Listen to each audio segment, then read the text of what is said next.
Assalamualaikum warahmatullahi wabarakatuh. Perkenalkan, kami dari kelompok 2 ingin menampilkan video pembelajaran kami tentang pencemaran air. Baiklah, di sini kami akan memperkenalkan anggota kami. Nama saya M. Arif Yamin dengan NIM F1C119001 dan rekan saya Rizky Maharani dengan NIM F1C119007, Hawari Utami dengan NIM F1C119013, Nabela Viviana dengan NIM F1C119039, dan Tiara Karisma dengan NIM F1C119059. Baiklah, kami akan menampilkan video pembelajaran kami.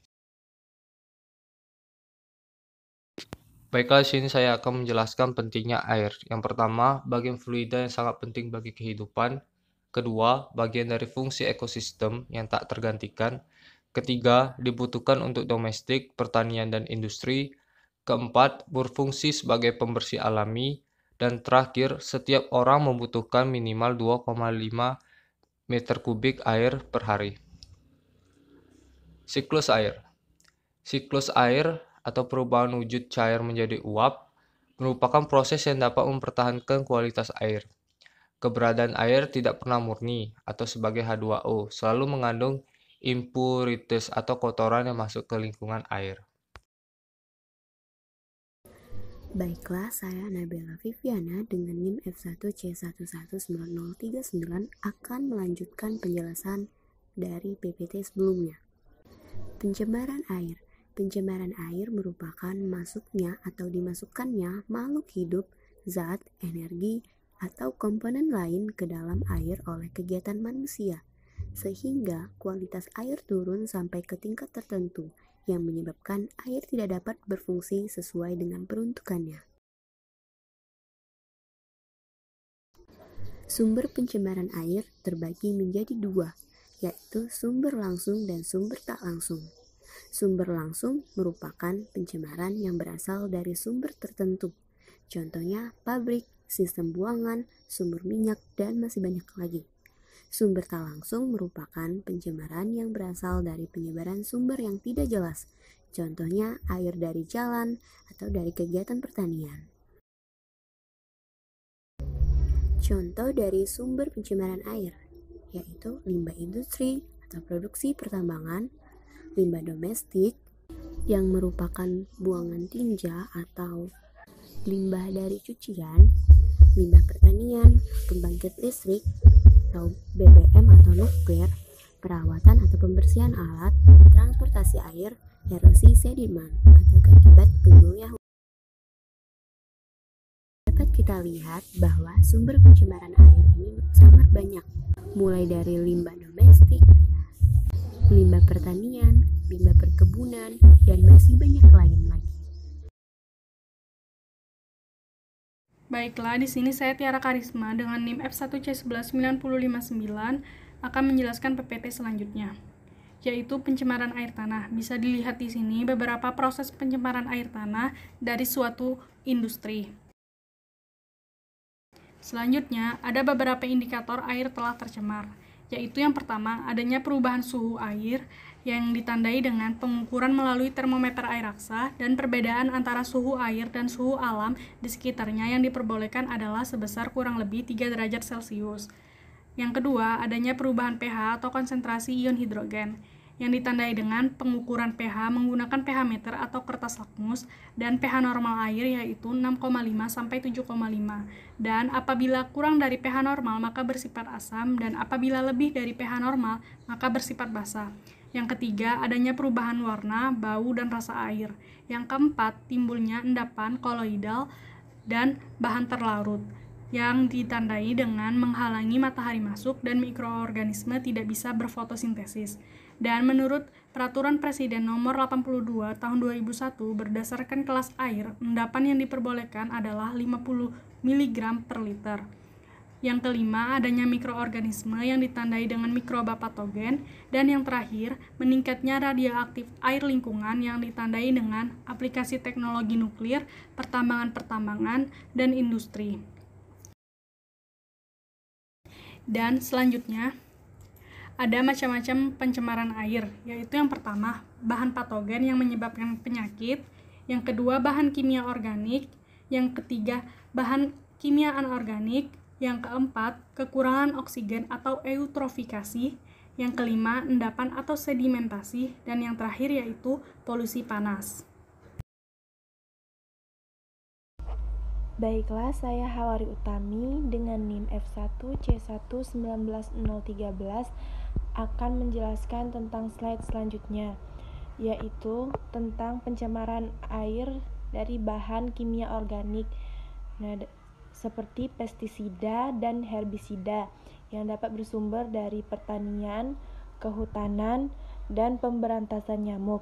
Yang kedua yaitu deterjen atau fosfat, dapat bersumber dari perumahan, industri, hotel, dan rumah sakit. Yang ketiga yaitu minyak, oli, dan bensin.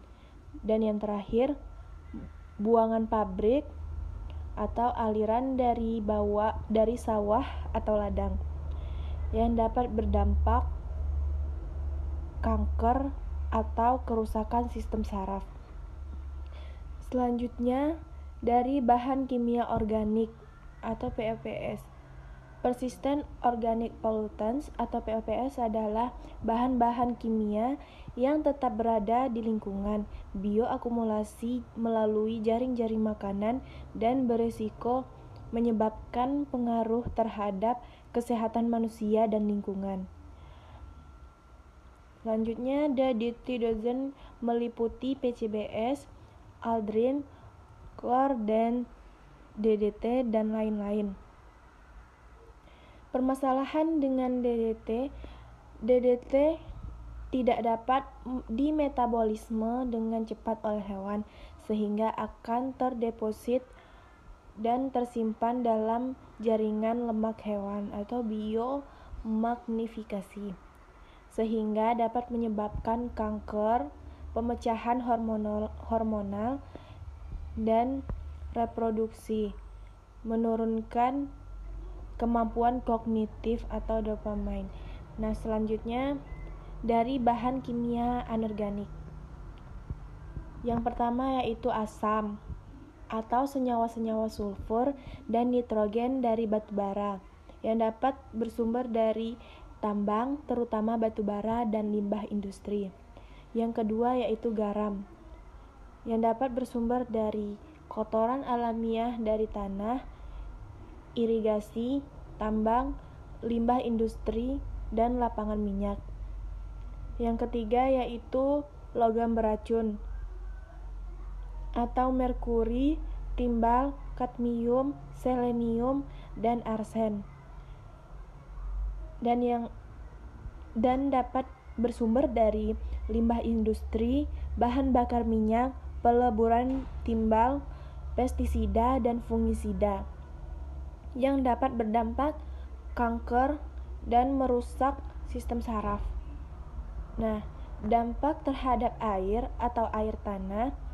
Yang pertama yaitu nilai estetika air turun atau wisata air. Yang kedua, ikan atau biota air mati. Yang ketiga, kekaratan pada logam. Yang keempat, daya guna air turun atau harga lahan turun.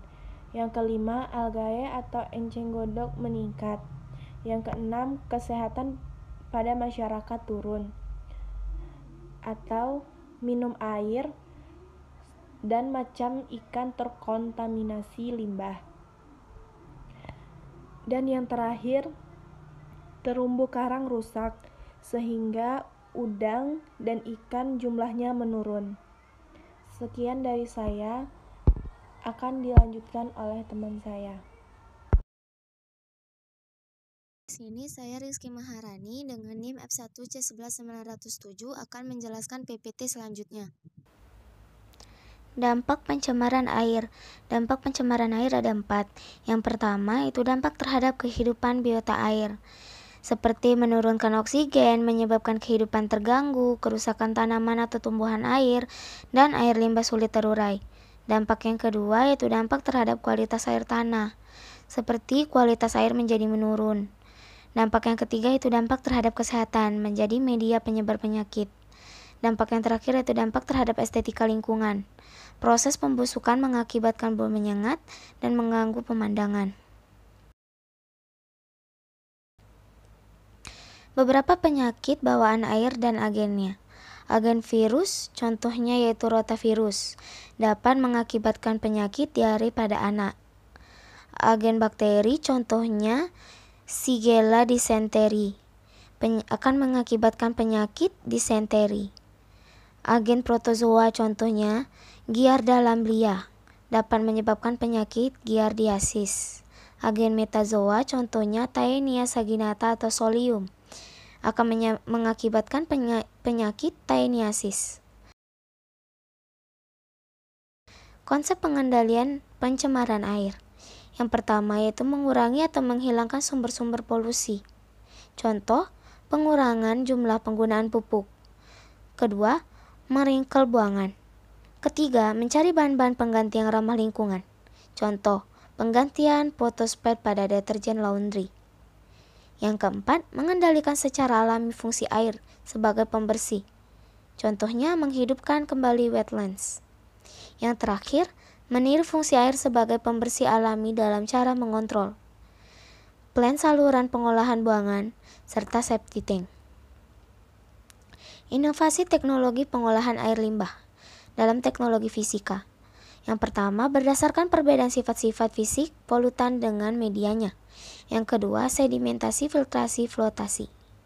Dalam teknologi kimia, berdasarkan interaksi kimisopsi dan fisisopsi antara bahan kimia atau koagulan dan flokulan dengan polutan. Yang kedua, polutan yang mempunyai sifat elektrostatik dengan koagulan. Yang ketiga, elektrokoagulasi flotasi, elektrokatalisis, fotokatalisis. Yang ketiga, perkembangan teknologi pengolahan kimia atau advanced oxidation process. Dalam teknologi biologi, degradasi polutan oleh mikroorganisme. Yang kedua, polutan yang bersifat biodegradable. Yang ketiga, teknologi untuk proses anaerob. Yang terakhir, teknologi untuk proses aerob.